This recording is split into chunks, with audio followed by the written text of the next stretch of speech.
Welcome to the Marcus Aurelius Was Depressed, His Cure Will Shock You podcast. Here, we explore timeless ideas for living a fulfilling life. In today's high-pressure modern world, the pressures of being an emperor, or depression, might seem like distant concepts we assign to people with difficult lives. But would you believe that one of the most powerful men in history, Emperor Marcus Aurelius, struggled with similar negative emotions? Today, we will pull back the curtain on his challenging life and reveal his cure for depression, a method called Stoicism that has existed for thousands of years, is proven by modern science, and will surely surprise you. Are you ready to control your emotions and develop resilience like an emperor? Marcus Aurelius, the depressed emperor? When we think of Marcus Aurelius, we often picture a great emperor and a brilliant philosopher.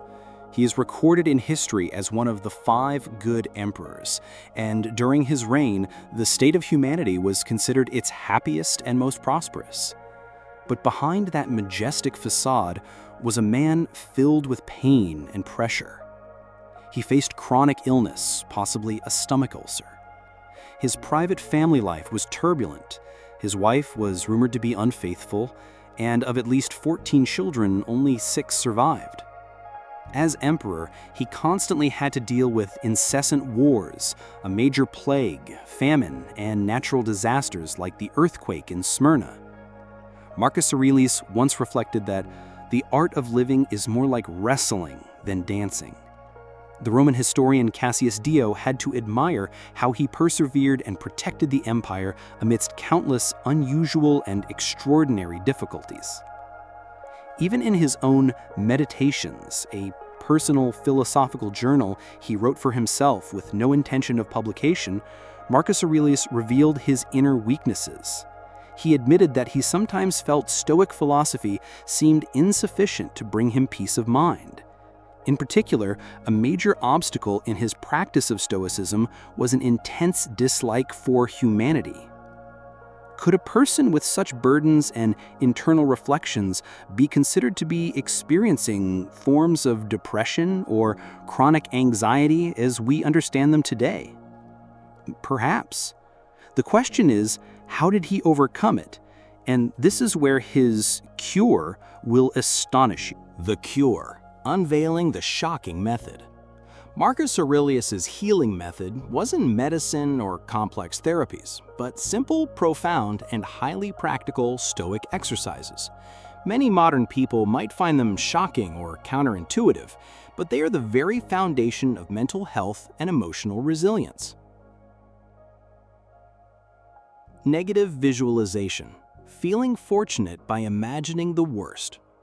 Instead of only focusing on the positive, Marcus Aurelius and other Stoics advise us to proactively visualize the bad things that could happen, like losing a loved one or our possessions. This may sound pessimistic, but it actually helps us prepare mentally and lessens the shock when misfortune strikes.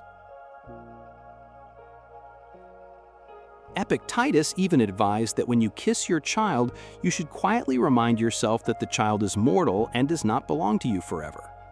Marcus Aurelius endorsed this advice. The shocking value.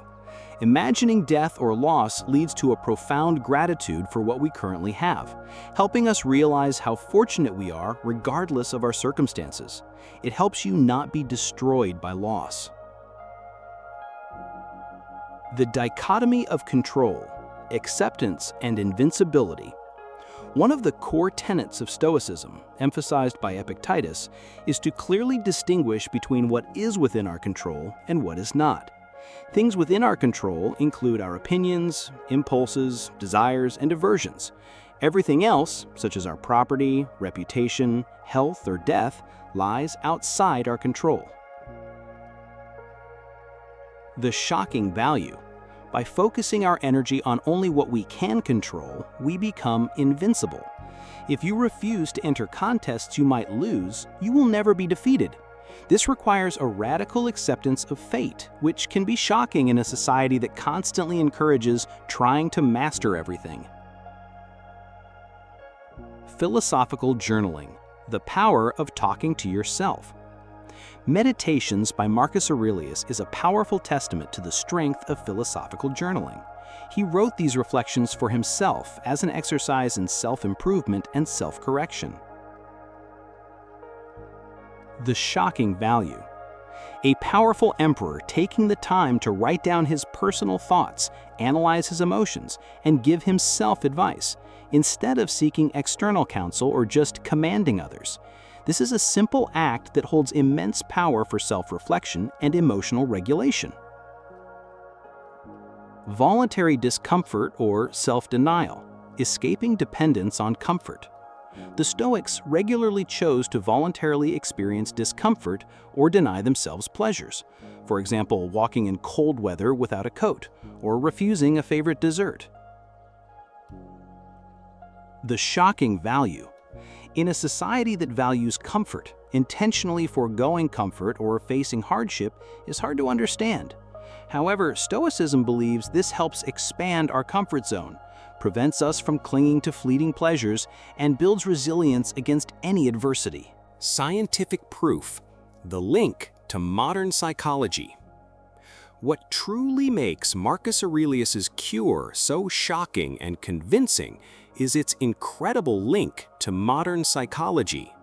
Stoic philosophy is not just an ancient concept, but also the foundation for many psychologically proven therapies effective today. Connection to cognitive behavioral therapy, CBT, and rational emotive behavior therapy, REBT. Both Albert Ellis, founder of REBT, and Aaron Beck, founder of CBT, openly acknowledged Stoic philosophy as the philosophical predecessor to their therapeutic methods. The famous quote from Epictetus, "Men are disturbed not by things, but by the views which they take of them," has become the guiding principle of CBT and REBT. Ellis even taught this phrase to most of his patients.